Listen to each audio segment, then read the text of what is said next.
नमस्ते आचार्य जी। नमस्ते आचार्य। नमस्ते स्वामी जी। नमस्ते। चलिए नमस्ते आचार्य जी।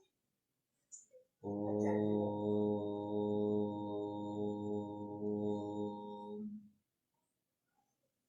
सहना भवतु सहनौ भुनक्तु सह वीर्यं करवावहै तेजस्विनावधीतमस्तु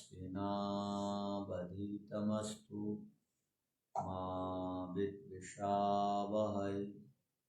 ओम शांति शांति शांति।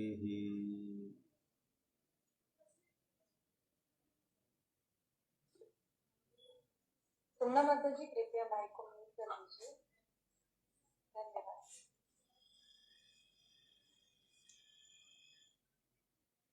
जीवन का उद्देश्य है विवेक को प्राप्त करना। अब सांख्य दर्शन के चतुर्थ अध्याय में इससे संबंधित सूत्रों को हम पढ़ रहे हैं। प्रथम में कहा गया था कि उपदेश के माध्यम से केवल ब्राह्मण ही नहीं, क्षत्रियों को भी विवेक की प्राप्ति होती है, अर्थात उपदेश सुनने से ब्राह्मण के अतिरिक्त क्षत्रिय भी विवेकी बन जाते हैं। आगे बात बताई गई कि जो परोक्ष सुनते हैं, प्रत्यक्ष सुनने वाले के समान परोक्ष सुनने वालों को भी विवेक प्राप्त होता है। उसके बाद बताया गया था कि विवेक से संबंधित उपदेशों की आवृत्ति होती रहनी चाहिए। पहली बात हो गई प्रत्यक्ष से विवेक की प्राप्ति, प्रत्यक्ष उपदेश से। दूसरी बात हो गई परोक्ष उपदेश से, दूसरों को बता रहे हैं और दूसरा कोई सुन रहा है तो भी उसको लाभ होगा और इसकी आवृत्ति होनी चाहिए। उसके बाद एक बड़ी बात बताई गई कि दृष्टांतों से भी विवेक की प्राप्ति होती है। जैसे पिता पुत्र का दृष्टांत देखने से भी विवेक उदय होता है। उसके बाद बताया गया कि विवेक जब हो जाता है, पंचम सूत्र, विवेक जब हो जाता है तो व्यक्ति विषयों का त्याग कर देता है। तो विषयों का त्याग कर देता है विवेक के उपरांत, तो वह सुखी रहता है। यदि विषयों का त्याग नहीं करता है किंतु वो विषय, वो पदार्थ, वो क्षणिक हैं, वो अस्थायी हैं, वो जब अपने आप समाप्त हो जाते हैं या कोई लूट के ले जाता है तो आदमी दुखी होता है। इसका अर्थ हो गया आप 1000 रुपया दान देंगे तो आप प्रसन्न होंगे, वही 1000 रुपया आपसे कोई लूट लेगा तो दान देने के समान प्रसन्नता आएगी, दुख लगेगा।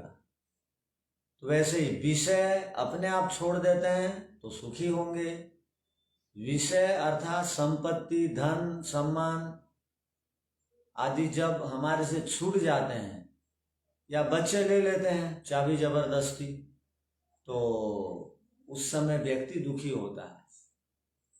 तो यहाँ पर कहा गया कि विवेकतो विषयाणाम त्यागः कर्तव्य इति, विवेक के अनंतर विषयों का त्याग करना चाहिए। इसको दृष्टांत से बताया गया।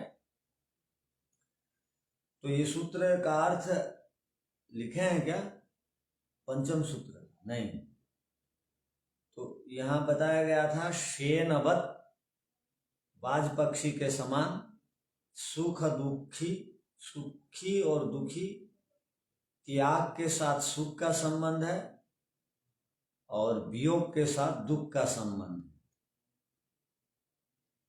तो यहाँ पर शेन पक्षी की बात बताई गई, वो क्योंकि मांस भक्षक है। तो मांस भक्षक को कहते हैं बाज, और इसका एक नाम है भास। यहाँ भाष्य में पढ़ेंगे, बाज भास। शेन, बाज, भास, जिस प्रकार वो मांस प्रिय होता है, ध्यान रखिए, बाज पक्षी मांस प्रिय होता है और मनुष्य विषय प्रिय होता है। कोई भी मनुष्य है क्या जो विषय प्रिय ना हो? रूप रस शब्द स्पर्श गंध प्रिय ना हो? सब लोग हैं।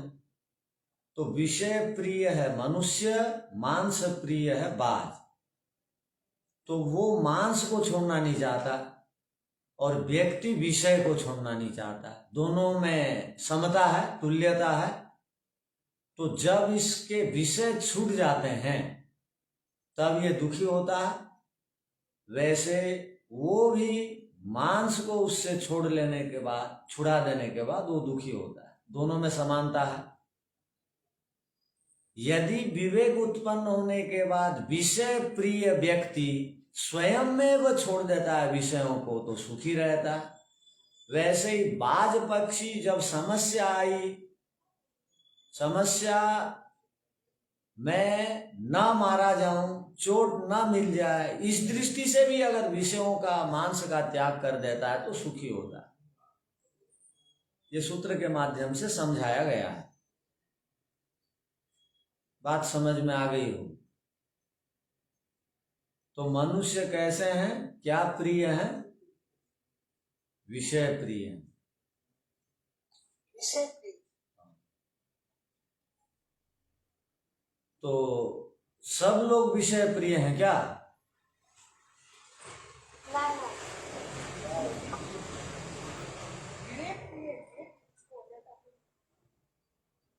अच्छा, जो अविवेकी हैं वो विषय प्रिय हैं। तो अभी आपको पहचान करनी है क्या विवेकी अविवेकियों की? तो एक शब्द से आप पहचान सकते हैं विवेकी अविवेकी। क्या आपको रूप रस शब्द स्पर्श गंध अच्छा लगता है?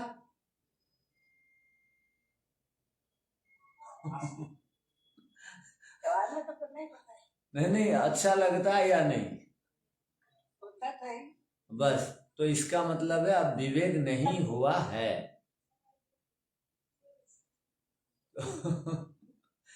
जो आचार्य जी इसलिए तो सांख्य दर्शन पढ़ रहे हैं, विवेक को उत्पन्न करने के लिए। अच्छा, ठीक है, आप चालाक हैं। तो योग दर्शन के बाद नहीं हुआ था क्या? तो ये पहचान हो गई। तो जिसको भी विषय प्रिय होंगे, किसको घूमना अच्छा लगता है, इसका मतलब है विवेक नहीं हुआ है। किसको घर छोड़ना अच्छा नहीं लगता है, इसका मतलब विवेक नहीं हुआ है। और जब विवेक हो जाता है तो घर में रहना और अच्छा नहीं लगता है। वो वहां से बच करके जल्दी से जल्दी चले जाना चाहता है आश्रम, किसी कारण से यदि एक आध दिन के लिए आया भी है तो घर। पहले उसको अच्छा लगता था घर, किंतु अब नहीं लग रहा है। क्यों? विवेक हो गया। तो विवेक हो जाने से इतना अंतर आ जाता है जीवन में। तो उपदेश से बात नहीं समझ में आती है कईयों को, और दूसरों को देखा देखी भी नहीं समझते हैं। तो दृष्टांत प्रिय होते हैं मनुष्य। अब ऋषि ने दृष्टांत दे करके समझाया। तो विषय प्रिय होते हैं, इसलिए दृष्टांत दे करके विषयों से वो छुड़ाना चाहते हैं ऋषि, क्योंकि कहानी सबको अच्छी लगती है। तो ठीक है, आप क्या पूछ रहे हैं पूछ लीजिए नरेश जी। हाँ जी आचार्य जी नमस्ते। हाँ जी। आचार्य जी मैं ये पूछना चाहता था, कई बार इच्छा होती है कि वानप्रस्थ में जाकर रहे, तो इसके लिए कहाँ वानप्रस्थ आश्रम कहाँ पे जाकर के रह सकते हैं कुछ समय के लिए? हाँ, ये संसार है, आपको सारी सुविधाएं कहीं नहीं मिलेगी दुनिया में। नहीं, सुविधाओं की बात नहीं, मतलब मेन तो ये है। तो आपको पहले बता दिया गया कि गुरु की परीक्षा आप करिए ठीक से, और गुरु जी की परीक्षा होने के बाद जहां आप सब परीक्षा कर दिए और जहां गए वहां से और वापस लौट के आना नहीं है, परीक्षा के उपरांत। चलिए अब सूत्रार्थ लिख लीजिए।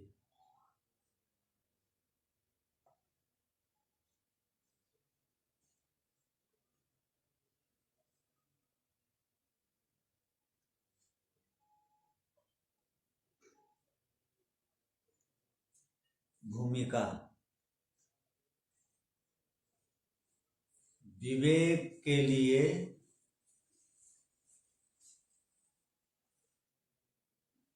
साक्षात उपदेश का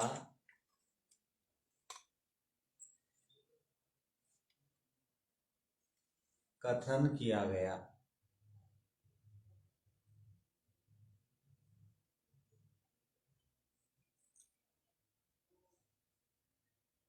इसके बाद परोक्ष उपदेश से भी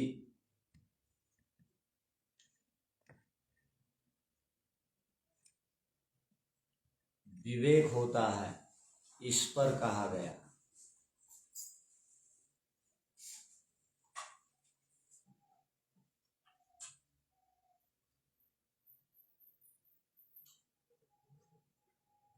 तदुपरांत साक्षात और परोक्ष उपदेश के बिना भी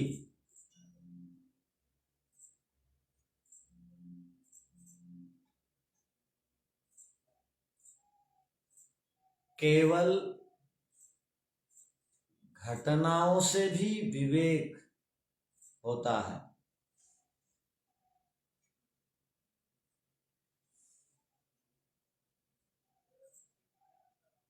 यह कहा गया। अब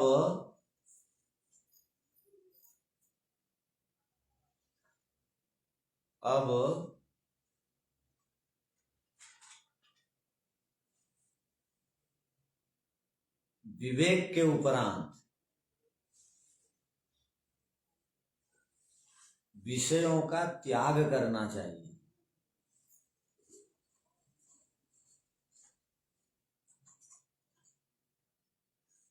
विवेक के उपरांत विषयों का त्याग करना चाहिए।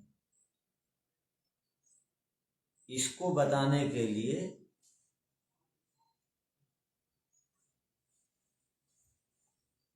एक दृष्टांत दिया गया है।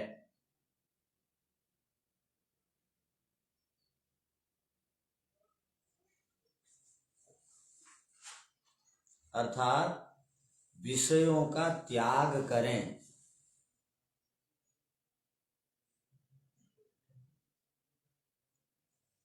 अल्प विराम। क्यों करें?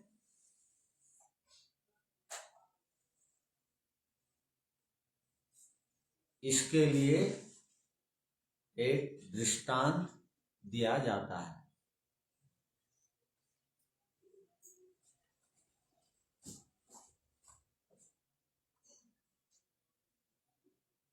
अब कोई भी पूछेगा, अब मत लिखिए, कोई भी पूछेगा कि विवेक के उपरांत विषयों का त्याग करें, तो मन में प्रश्न उपस्थित है। किसी को भी बोलेंगे भाई विषयों के पीछे क्यों पड़े रहते हो, छोड़ो ना, अब आपकी अवस्था थोड़ी है विषयों के पीछे पड़े रहने की, आप शांति से रहोगे। तो बोलेंगे क्यों छोड़ें, तो ये सूत्र वहां बोला जा सकता है। इसलिए छोड़ना चाहिए कि शेनवद सुख दुखी त्याग वियोगाभ्याम, ये सूत्र वहां पर काम में आता है।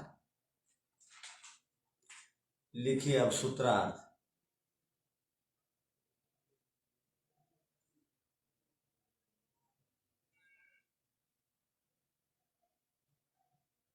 विवेक होने के उपरांत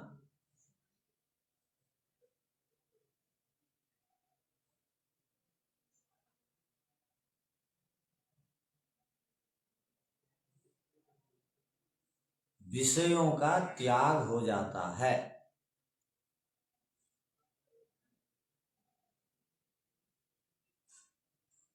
विवेक होने के उपरांत विषयों का त्याग हो जाता है।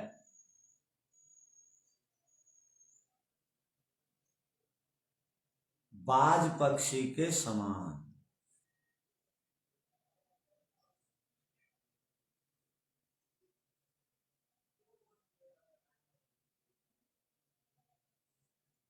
अर्थात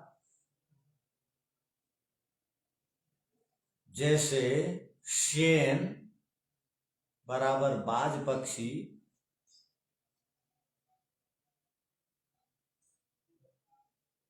सुखी भी हो सकता है और दुखी भी हो सकता है।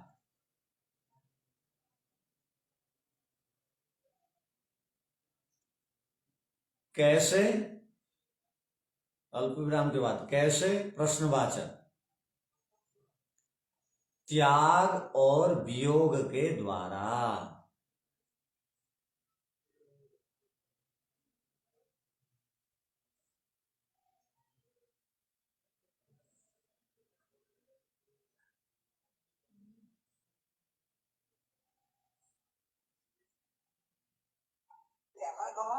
वियोग के द्वारा।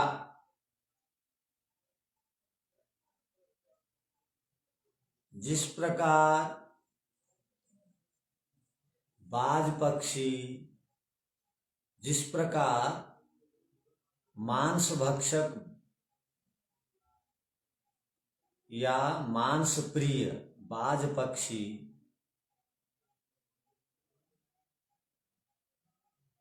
उससे अधिक बलशाली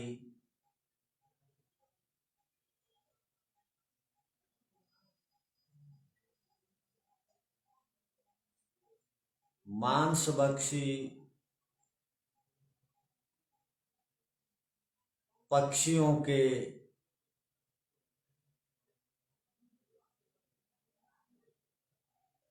भय से स्वयं अपना मांस का खंड छोड़कर सुखी होता है।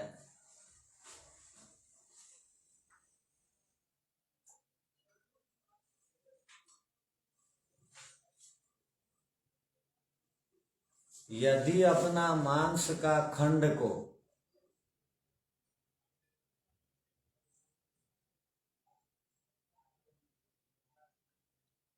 दूसरे पक्षियों के सामने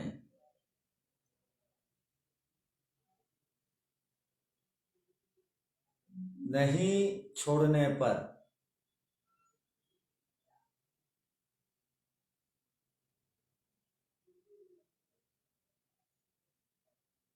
उन दूसरे पक्षियों के द्वारा जबरदस्ती छुड़वाने पर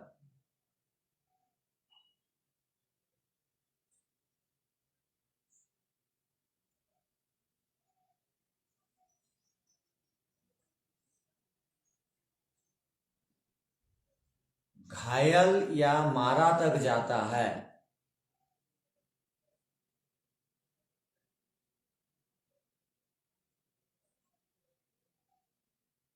साथ में मांस का टुकड़ा भी चला जाता है।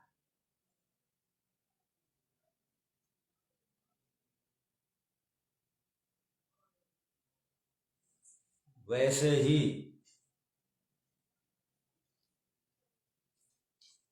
जो व्यक्ति विषय प्रिय है,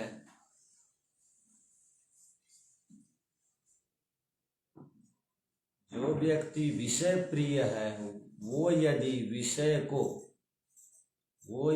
विषयों को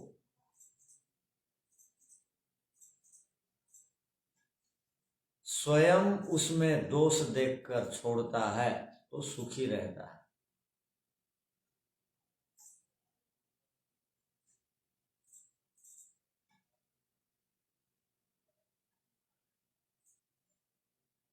नचेत जब विषय उससे छूटते हैं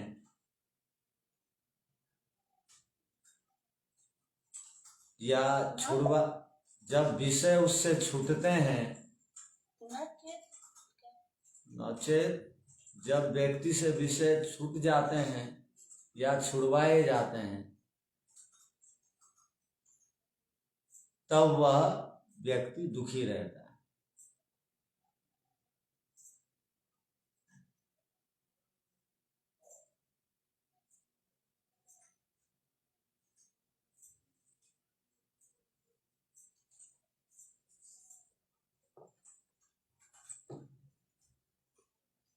अब देखिए,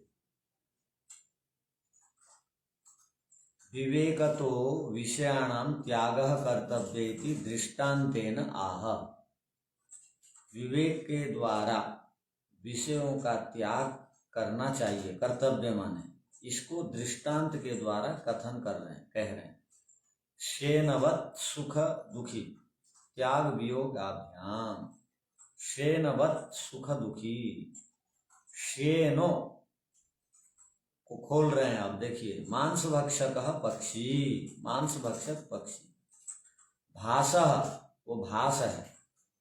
तेन तुल्यो विषयग्रस्त, उसी के समान विषयग्रस्त आदमी जनो भवति, होता है। सुखी दुखी, सुखी और दुखी कैसे, कब? त्याग वियोगाभ्याम, विषयाणाम त्यागात् वियोगाच्च, विषयों के त्याग और वियोग के द्वारा। स्वयं में वो विषय त्यागा सुखी भवति, जो व्यक्ति अपने आप विषयों को छोड़ते हैं सुखी हो जाते हैं। अन्यथा विषय वियोगात्, अथवा विषयों के वियोग हो जाने से दुखी जायते, दुखी हो जाते हैं। यथा, जिस प्रकार, शेनो अर्थात भासो, शेन का अर्थ भास, भास का अर्थ मांस लोलुपः, जो मांस के प्रति लोलुपता रखने वाला, अर्थात लोभ रखने वाला। सामिसो, आमिष से युक्त होकर के, सामिष माने आमिषेन सहितम सामिषम, आमिष से युक्त होकर के। व्योमनी, व्योमनी कहते हैं आकाश में। एक पक्षी मांस का टुकड़ा लेकर के आकाश में उड़ रहा है। खलु, उड़ता हुआ, उड्डयमान माने उड़ता हुआ, संस्कृत में उड़ने को उड्डयमानो, अपरैर बल बदभीर मांस भक्षक, और दूसरे मांस भक्षक पक्षियों के द्वारा, जो बलवान है। पक्षवीर आमिषम हर्तुम, जब आमिष के लिए, हर्तुम माने ले जाने के लिए, जबरदस्ती। आक्रांत, आक्रमण किया जाता है। तन मांस सकल त्यागे न सुखी भवति, तब वह मांस का टुकड़ा को यदि छोड़ देता है, आक्रमण करते ही, जानकारी मिलते ही, तब वह सुखी भवति, सुखी हो जाता है। नोचेत, नहीं तो, नोचेत माने नहीं तो, बलात् वियोज्यमान, बलपूर्वक उससे ले जाने पर, वियोज्यमान हटाए जाने पर या छूट जाने पर, दुखी जायते, दुखी हो जाता है। अन्य आहन्यते, और दूसरों के द्वारा आहत भी होता है। तो दोनों बातें हो गई, क्या? छूट भी गया, चोट भी मिली, या मारा तक भी गया।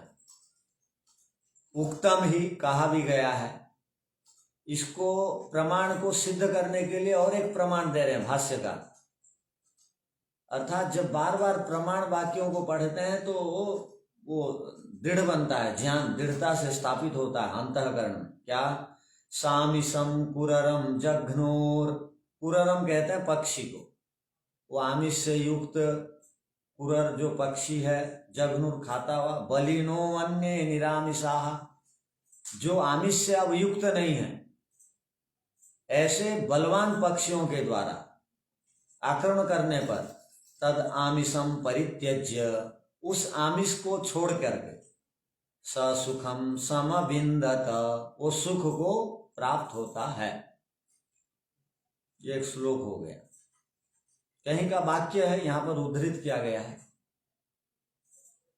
तथैव, उसी प्रकार, विवेक तो विषय त्याग श्रेयान, उसी प्रकार विवेक हो जाने के उपरांत विषय त्याग कर लेना ये श्रेष्ठ कार्य है। श्रेय मार्ग का पथिक वो है। सुख निमित्तश्च, सुखी रहने के लिए ये जरूरी भी है। अन्यथा नहीं तो विषय वियोगस्तु, विषय तो वियोग होंगे ही, निसर्ग तो अवश्यम भावी, प्रकृति का नियम है। निसर्गता माने क्या? ये प्रकृति की व्यवस्था है। या तो स्वयं छोड़ दीजिए आयु के अनुसार, या तो जबरदस्ती आपसे ले लिया जाएगा। प्रकृति के नियम के अनुसार आप छोड़वाएंगे, छोड़ करके जाएंगे। तेना दुख भाग भवती, उस समय दुखी होता है व्यक्ति। तस्मात्, इसलिए विवेक तो विषय त्याग विधेय, इसलिए विवेक से विषय का त्याग कर लेना चाहिए।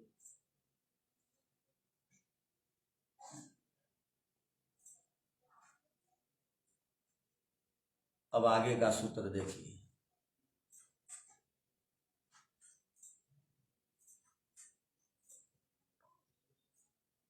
हेयस्य त्यागे ही सुखम।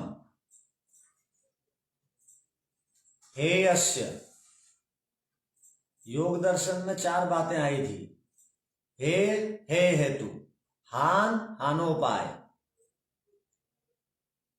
तो यहां पर वो हे शब्द आया दोबारा, और एक सूत्र भी आया था। हे सूत्र क्या है बताइए?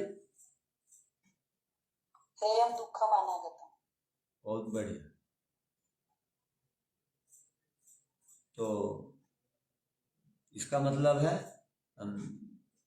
जो बोलते हैं वो ध्यान में रखें। तो हेयम दुखम अनागतम, जो दुख आए नहीं हैं उनके प्रति हमको जागृत रहना है और उनसे बचने के लिए सब प्रकार से यत्न करना है। जो आ चुके हैं उनको भोग लेना है खुशी खुशी, जो आए नहीं है उनसे बचने के लिए प्रयत्न करना है। तो यहां पर कहा हेयस्य त्यागे ही सुखम, ये को जो छोड़ने योग्य हैं उनको छोड़ देने से ही सुखी रहता है व्यक्ति। विवेकिनो, और विवेकी होता है वो जो छोड़ने योग्य को छोड़ देता है, उसी को तो विवेकी कहते हैं। भवति इति अपि दृष्टांतेन उच्यते, इसको भी दृष्टांत से कहा जाता है। अर्थात जो है छोड़ने योग्य है, उसको छोड़ देने पर विवेकी को सुख होता है, और नहीं छोड़ने पर जिसको दुख होता है वो अविवेकी है। अब भी जो बोलते हैं हम दुखी हैं वो अविवेकी हैं, क्योंकि विषय के साथ वो उनका संबंध बना हुआ है। तो रोजाना सोने से पहले क्या चिंतन करना है कि आज राग द्वेष की मात्रा बढ़ गई या कम हुई, क्लेशों की मात्रा बढ़ी या कम हुई। तो क्लेशों की मात्रा यदि कम हो रही है तो समझना चाहिए आज का जीवन हो गया बढ़िया। क्लेश आज बढ़ चुके हैं का मतलब है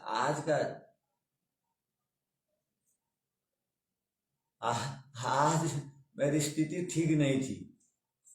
वो रामायण में कहा गया कि शोक करते रहना चाहिए। क्या का शोक? इसी का कि मैं विवेकी नहीं बन पा रहा हूं, अर्थात मेरे क्लेश बढ़ रहे हैं, इसका शोक करना चाहिए सबको। शोक नहीं करेंगे तो वो कैसे हटेंगे क्लेश? तो कहा सहारा कौन है? वो रामायण में कहा गया कि सहारा, आपको आलम्बन देने वाले कौन है अंतिम समय? तो कहा आप स्वयं आपका आलम्बन बनते हैं, सहारा बनते हैं। सबसे पहले सहारा हम स्वयं बनते हैं अपना, उसके बाद बेटा, उसके बाद शुभ कर्म, उसके बाद सज्जन पुरुष। वो 4 लोग सहारा देते हैं कहा गया। तो सबसे पहला सहारा कौन देता है?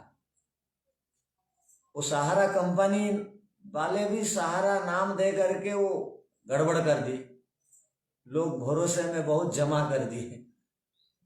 तो वो नाम बड़ा दर्शन थोड़ा है, किंतु ये जो नाम है सहारा, वो स्वयं हम स्वयं के सहारे बनते हैं आखिरकार। तो कब बनेंगे? जब विवेकी बनेंगे तो हमको और किसी की सहायता की आवश्यकता नहीं। विवेकी के लिए भगवान उपस्थित रहते हैं, सबके लिए रहते हैं, किंतु सब लोग भगवान को नहीं पहचानते। तो देखिए यहाँ एक बहुत बढ़िया उदाहरण है। क्या कहा गया? अही कहते हैं सर्प को, सांप को। और देखिए क्या कहा गया? अही निर्लयिनीवत्, अही निर्लयिनीवत्, निर्लयिनीवत्। निर्लयिनी कहते हैं कैंचुली को, कैंचुली को, जर्जरित त्वचा को, चमड़ी को। तो जिस प्रकार सांप की चमड़ी, जिस प्रकार सर्प की कैंचुली, वो जब जर्जरित हो जाती है चमड़ी, तब वो सांप स्वयं उसको अपने से अलग कर देता है। तो स्वयं अलग कर देता है तो वो खुश रहता है, सुखी रहता है। और वो चमड़ी सूख नहीं गई है, जर्जरित नहीं हुई है, पकी नहीं है चमड़ी, और कोई पकड़ के यदि उस चमड़ी को निकाले तो बेचारा सांप दुखी हो जाता है, मर तक जाता है। तो विषय के कारण, विषय बंधन है, ये जब जबरदस्ती छुड़ा लिए जाते हैं ना, तब राजा दशरथ तक को भी मृत्यु आ गई, जबकि वो भी गुरुकुल में पढ़े लिखे थे। तो पुत्र मोह में चले गए।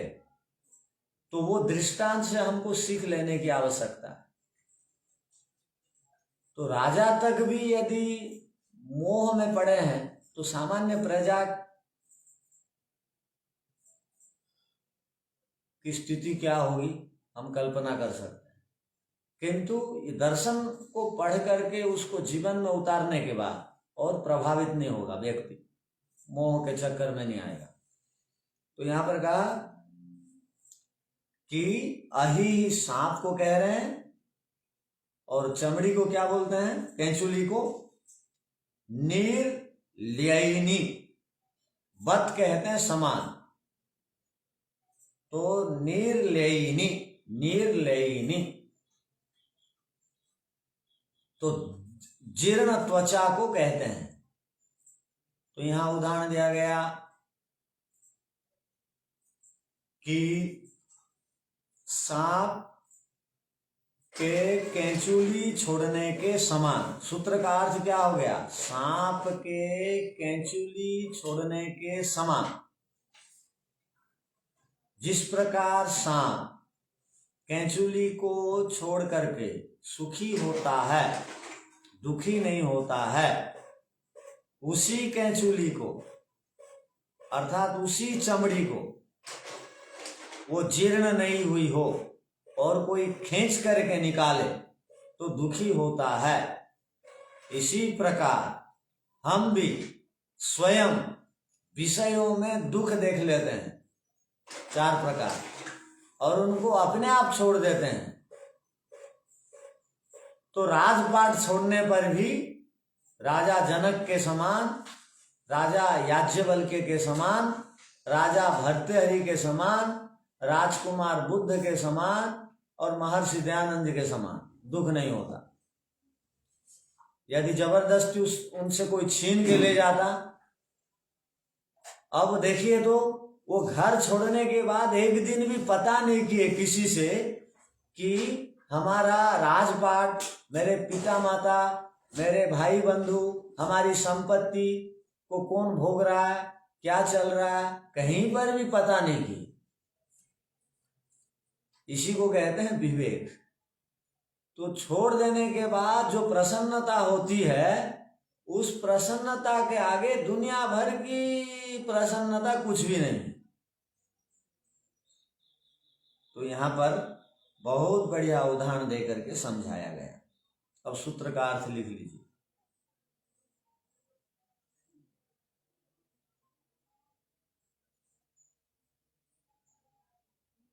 जो हेय है,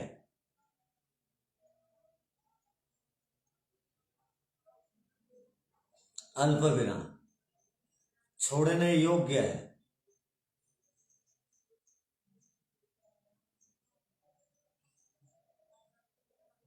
छोड़ने योग्य है, उसको छोड़ देने पर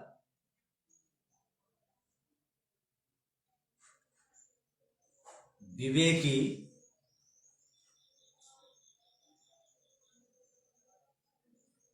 सुखी हो जाता है।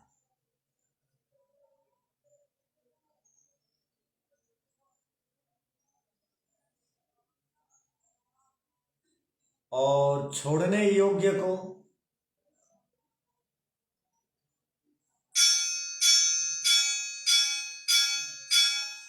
अपने पास संभाल कर रखने के कारण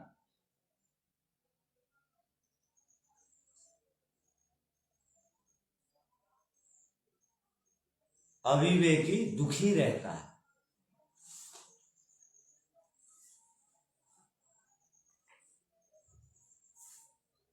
इसी बात को दृष्टांत के द्वारा समझाया जाता है।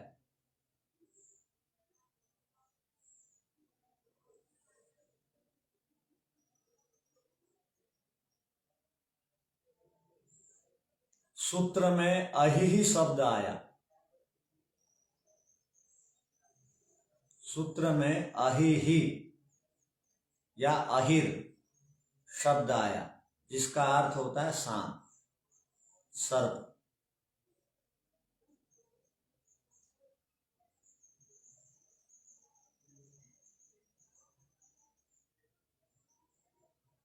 इसी प्रकार निर्लयिनी वत शब्द आया, निर्लयिनी वत शब्द आया, जिसका अर्थ है कैंचुली के समान।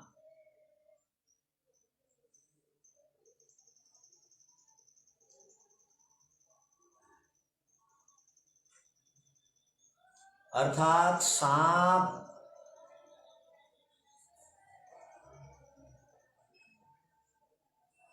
कैंचुली को छोड़कर सुखी होता है।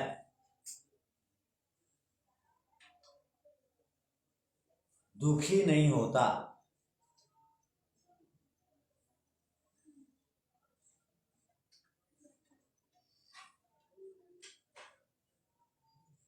और उसी सांप की करिए, उसी सांप की कैंचुली को अल्प विराम,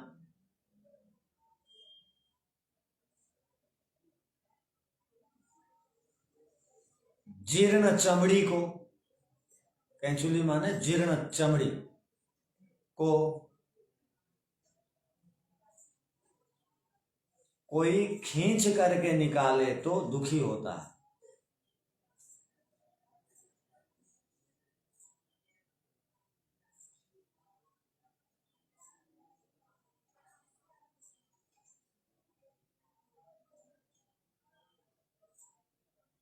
इसी प्रकार विवेकी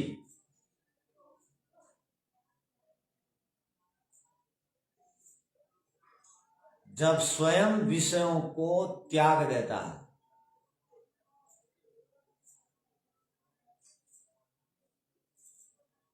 तो सुखी रहता है।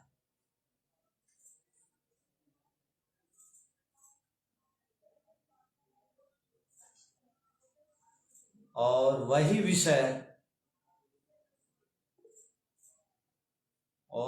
विषय उससे कोई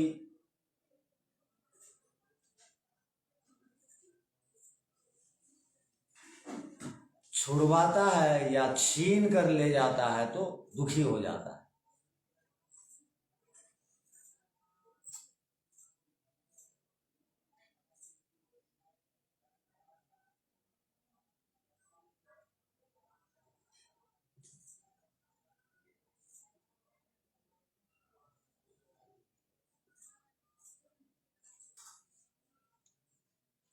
अब देखिए सूत्र का अर्थ, अहि ही निर्लयिनीवत् यथा सर्पो लवैनी अर्थात जीर्णाम त्वचम, जीर्णा त्वचा को त्यक्त्वा छोड़कर,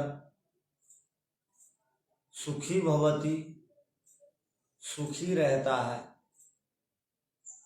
तथैव उसी प्रकार विवेकी जनों, विवेकी व्यक्ति बहुकाल उपभुक्ताम, बहुत काल तक भोग किए गए, भुक्त भोगाम, भोग सामग्रियों को, विषयों को, भोग सृष्टिम, इस भोग रूपी सृष्टि को विवेकतः त्यक्त्वा, विवेक से छोड़कर सुखी भवति, सुखी हो जाता है। वो क्या सोचता है?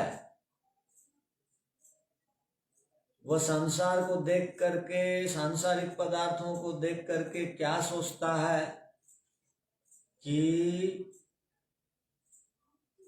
मेरा अपना पुरुष का, आत्मा का प्रयोजन है सदा सदा के लिए जन्म और मृत्यु को बारंबार प्राप्त नहीं करना। गलती से अब मैं जन्म ले चुका हूं, गलती से पिछले जन्म मैं नासमझ बना रहा, इसलिए मुझे ये जन्म मिल गया। अब मुझे वो नासमझ नहीं करनी, तो वो जन्म मरण को देख करके बार बार जन्म लेना और गर्भ का कष्ट सहन करना और संसार में आकर के ये दुखी रहना, भोगों के पीछे पड़े रहना, इसी के लिए मुझे जीवन नहीं मिला है। यही मेरा अपना प्रयोजन नहीं है। मेरा प्रयोजन है इनसे अलग हट के रहना, अकेले में रहना। केवल का अर्थ होता है मैं स्वयं अकेला रहना चाहता हूं, किसी के साथ रहना नहीं चाहता। विषय भोग मुझे नहीं चाहिए। तो इस विचार करके यदि वो बार बार चिंतन करके बार बार साधना और तप को जीवन में स्थान देता है, महत्व देता है, तो वो विवेकी संसार में सुखी रहता है। जैसे कोई चिकित्सक बीमारियों के बीच में रहता है और बीमार स्वयं नहीं रहता। जैसे वो कमल का फूल जो है कीचड़ में रह के कीचड़ से अलग, जैसे वो पानी में चलने वाला नाव पानी में रह करके भी पानी से अलग, वैसे ही व्यक्ति संसार में रह करके संसार के विषय वासनाओं से अपने आप को अलग कर देता। तो ये स्थिति कब आएगी? जब हम ऋषिकृत शब्दों पर, सूत्रों पर, मंत्रों पर गहराई से चिंतन मनन करेंगे और उसको आवृत्ति करेंगे, स्वाध्याय करेंगे, तब ये स्थिति आती है। तो यहाँ पर हम किस प्रकार विवेकी बनेंगे और विवेक को प्राप्त कर लेने से क्या लाभ होता है? हमारी जो एक आंतरिक इच्छा है, सुखी रहूंगा की इच्छा जो हमारी है वो पूरी हो जाती है, और पूरी होती है विवेक के उपरांत। ये कथन इन सूत्रों में किया गया है, जिसको हम देख सुन जान रहे हैं, पढ़ रहे हैं। ठीक है। ओ